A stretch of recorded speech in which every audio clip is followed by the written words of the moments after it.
کو خبر نہیں۔ انسان جتنا چاہے جنگل پہاڑ ویرانے کریا کریا گلی گلی پھر لے، اللہ تک پہنچنے کے لیے اسے اپنے اندر ہی ڈوبنا پڑے گا۔ اللہ کا راز انسان کے اندر اس کی روح کی گہرائیوں میں دفن ہے۔ جس نے یہ راز پا لیا وہ سکون حقیقی کا حقدار بن گیا اور خوشی و غم، گناہ و ثواب، حیات و موت اور ہر طرح کے امتیاز سے آزاد ہو گیا۔ انسان کی ہر ممکن کوشش ہونی چاہیے کہ وہ ذات باری تعالیٰ تک پہنچ سکے، اللہ کے انوار و تجلیات کا مشاہدہ کر سکے۔ ایک اور حدیث آپ لوگوں نے سن رکھی ہوگی کہ قلب مومن بیت اللہ، قلب مومن عرش اللہ، کہ مومن کا دل، مومن کا قلب اللہ کا عرش ہے۔ انسان کو صرف اس قلب تک پہنچنا ہے، روحانیت اور باطن کے بند دروازے کھولنے ہیں۔ انسان اور اللہ کے درمیان جو سب سے بڑا پردہ حجاب ہے وہ نفس ہے۔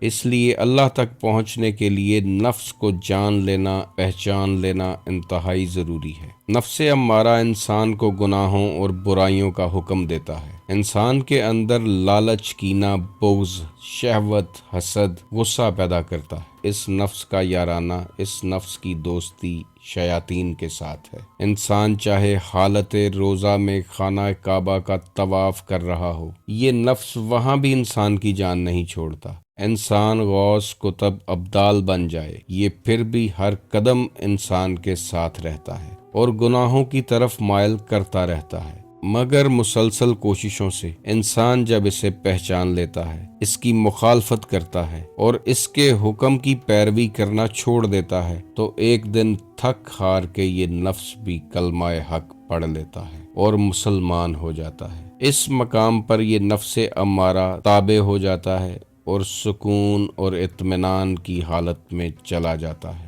اس حالت میں اس نفس کو نفس مطمئنہ کہتے ہیں۔ اسی نفس پر پھر الہامات ربانی کا نزول شروع ہو جاتا ہے۔ اللہ کا نور انسان کو اپنے قلب میں دکھائی دیتا ہے، اسی لیے اولیاء اللہ ہمیشہ اپنے قلب کی طرف متوجہ رہتے ہیں۔ یہ قلب وہ نہیں ہے جو انسان کے سینے کے بائیں جانب دھڑک رہا ہے۔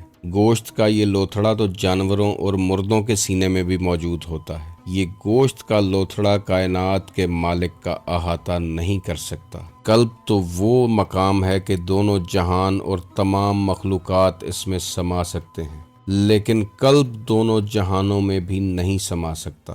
انسانی جسم میں یہ وہ جگہ ہے جہاں ذات الہی کے جلوے نظر آتے ہیں۔ قلب انسان کی روحانی کیفیات کا مرکز ہے۔ اگر یہ درست ہے تو ہر عمل جو آپ کر رہے ہیں وہ درست ہوگا، اور اگر یہ مرکز سیاہ ہو چکا ہے تو آپ روحانی اقتدار کبھی حاصل نہیں کر پائیں گے۔ حضرت سخی سلطان باہو فرماتے ہیں، تیرا جسم اللہ پاک کی جلوہ گاہ ہے، تو اپنے جسم کے اندر جھانک کر تو دیکھ، اور اس خضر علیہ السلام کا محتاج نہ بن جس نے آب حیات پی کر حیات جاودانی حاصل کر لی، کیونکہ تیرے اندر تو عشق الہی کا آب حیات پہلے سے موجود ہے۔ اپنے اندر عشق کا چراغ روشن کر، شاید تجھے کھوئی ہوئی امانت مل جائے جو تیرے دل کے اندر ازل سے پوشیدہ ہے۔ ناظرین، معرفت الہی کی سب سے پہلی مشق یہ ہے کہ اپنے قلب کا زنگ اتارنا ہے۔